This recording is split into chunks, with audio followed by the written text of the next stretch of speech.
Hello everyone, my name is Maud Toussaint Como. I'm so pleased that you joined me today. Please keep watching to help me build this community where we take a sensory and cultural journey through my perfume and art collections. Today, I thought of talking about feminine fragrances in my collection. Femininity is such a complex and multifaceted notion that I've had to divide that topic of femininity into 4-part series.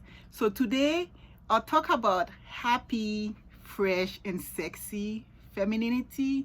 Then the second part will be classy, sexy, and then we'll have sweet, sexy, and then we'll have spicy and sexy.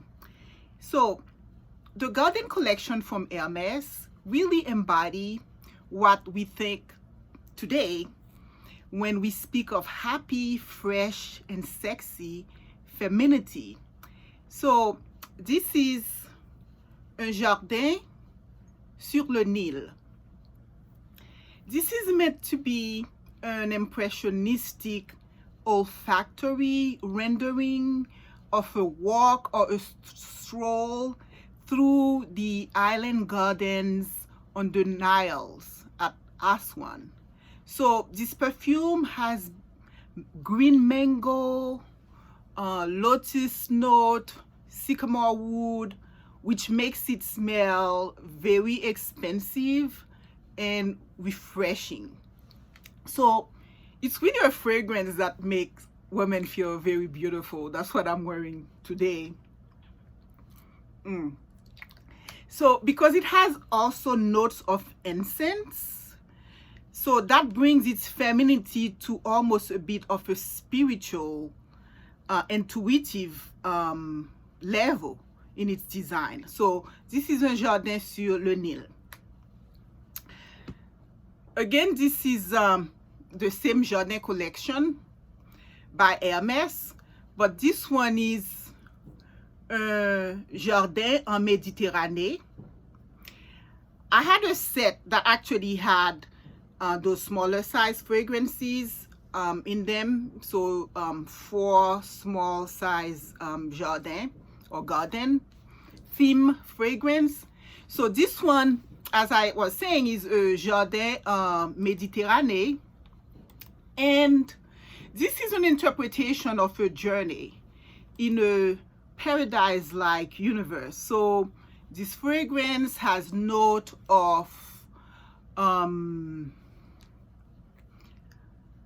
shade of water and light. It's meant to be very breezy. It is also said to be based on the theme of a fig tree in the morning and Mediterranean citrus. So fig tends to be a note that's very skin-like. So it feels like the skin of a woman, although a man can really wear it too, so the two skin could be welcomely gliding together. So this is a Jardin en Méditerranée. The third one is Jardin de Monsieur Lee. And this is meant to describe a Chinese garden, but that is really an imaginary garden. So the garden doesn't exist. It is in the mind of the perfumer, the nose behind this collection, Jean-Claude Hélénard. So he tried to capture a cross somewhere between reality and imagination. And he also wanted that place to be contemplative and a place of meditation. So I find this to be true because sometimes I even wear it at night to go to bed. So the jasmine and a mint note really lend this fragrance a meditative and quiet and calm quality to it.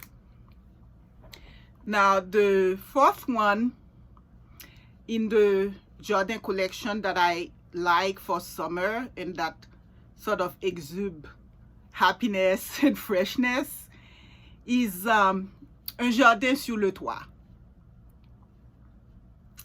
This one is really urban. It is designed to replicate an afternoon or in an evening garden, in a party on a rooftop. So that is very sexy and very nice hanging out type of gathering in a garden on summer. So I love to have garden parties with friends, and or simply have dinner in my backyard with family. So this fragrance is really special for occasions like that. The second set of fragrance, now that we leave those beautiful gardens that Hermes allow us to explore, the second set of fragrance that are very good for summer, I find that have fruit note, but they have a similar quality. They have rhubarb notes. So I'll talk about those two right here. So the first one is Eau de Rhubarb Ecarlate. The perfumer behind it is Christine Nagel, and I understand this is her first cologne for Hermes. So again, this is from the house of Hermes. So it is a cologne, so it does not last long, but it's amazing to wear right off the shower. So it has this rhubarb note that I have come to realize I really like, because it's tart, it's bold, vegetal, and it has this citrus note. So the whole thing is very crisp and fresh and smooth at the same time. And because it has a base of white musk, that makes it for a very beautiful and rich, kind of expensive French woman, or Creole woman, or any just beautiful, happy, sexy woman fragrance. And then closely to me, similar in a way in terms of having the rhubarb note, is L'Impératrice by Dolce y Gabbana. So like the Eau de Rhubarb Ecarlate, it has that rhubarb note. And this one is also mixed with watermelon and kiwi and red currant. So that makes it very yummy. I'm not a big fan of Dolce y Gabbana. Even their popular light blue fragrance to me smell kind of commercial and metallic on my skin. But this one with the rhubarb and the watermelon, and then the base of musk, sandalwood, grapefruit, that makes it together very nice. And I bought it when I went to Haiti at the duty-free store in the airport, and it was really cheap. I bought it for about $28 US, so that makes it even more special to me. And it's a big compliment getter. Last but not least, there is a set of olfactory approach that is very feminine. So in addition to the garden-like scents, and then the tart, rhubarb, and fruits, we also have citrus. And that's very happy, feminine, summer type vibe fragrance. But citrus is very tricky because it can smell like cleaning products or something. So it's really hard to get citrus right. But I find that this one right here by Tom Ford, that's Eau de Soleil Blanc, this is one of my favorite citrus-based fragrance that convey a feminine, happy vibe on summer. So it is sort of a derivation of sort of an original Tom Ford called Soleil Blanc that's coming from his private blend. But I'm actually not crazy about the original Soleil Blanc. I think they tried to make it so bombshelled like in its composition that it ended up smelling like suntan lotion because it has so much coconut. So I feel that this one, they got it right with a lot of citrus, and it has bergamot, neroli, and the coconut comes after, but in a more subtle way. And then it opens with this bitter orange, and I love bitter orange. So it really has so many notes. I mean, ylang ylang, and from Comoros Island, And so that really makes it smell very rich, and it's really hard to believe that so many notes. I mean, it even has pistachio and tonka bean, you name it. It's really hard to believe that so many notes end up with something so light and sparkly and refreshing. So you really go from kind of the bombshell character in Soleil Blanc to a very sexy woman still, who can be anywhere in the tropics or the Mediterranee. She's by the beach, but she has sort of a nice book in her hand. So that lady, that sexy lady, is even that much more interesting. It is really fun actually to really mix Eau de Soleil Blanc with Sol de Janeiro Brazilian Bum Bum Cream. So this is a body lotion. It is supposed to be a lotion that sort of allow you to make those Brazilian carnival move and ensure that you have a tight bum bum to go with it. But it smells so good. So it is infused with caffeine, which allow for that tightness.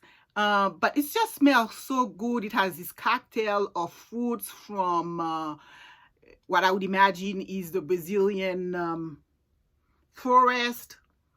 It has acai oil and coconut oil, and it even has some pistachio and caramel, salted caramel. And so those notes really complement Eau de Soleil Blanc that has some of those notes as well. But the two together makes for a very sexy walk on the beach, a very happy walk on the beach.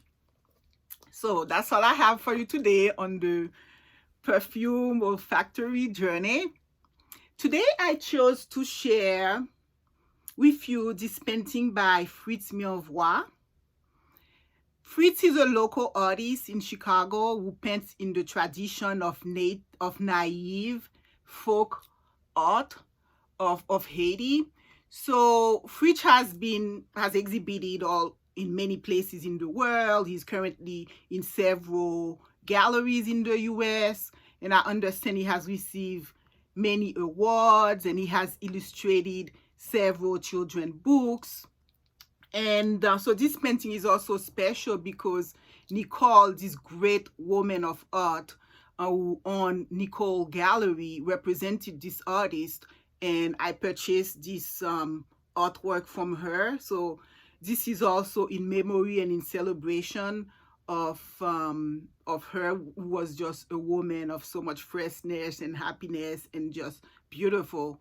So like all of MilleVoix's painting, this one has these colorful scenes of natural landscapes, and this painting, as we can see, has lush greenery, and if we get really close, we see a lot of pretty things happening in the village. Kids flying kites, people are fishing. So despite what I understand that the artist has formal training in painting, he chose to do most of his work that I know of in this so-called naive or primitive style. So that style doesn't necessarily respect the rules of perspective.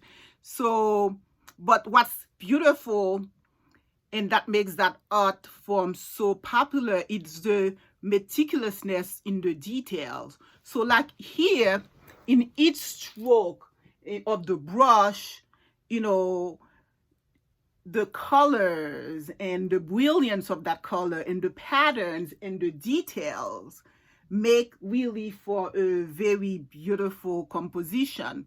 So MilleVoix work is not trying to make any political statement. Clearly, he's just conveying nature, joy, fantasy, and dreams and happiness. And these are very feminine qualities, I think. So thank you for joining. Please like and subscribe. Until next time.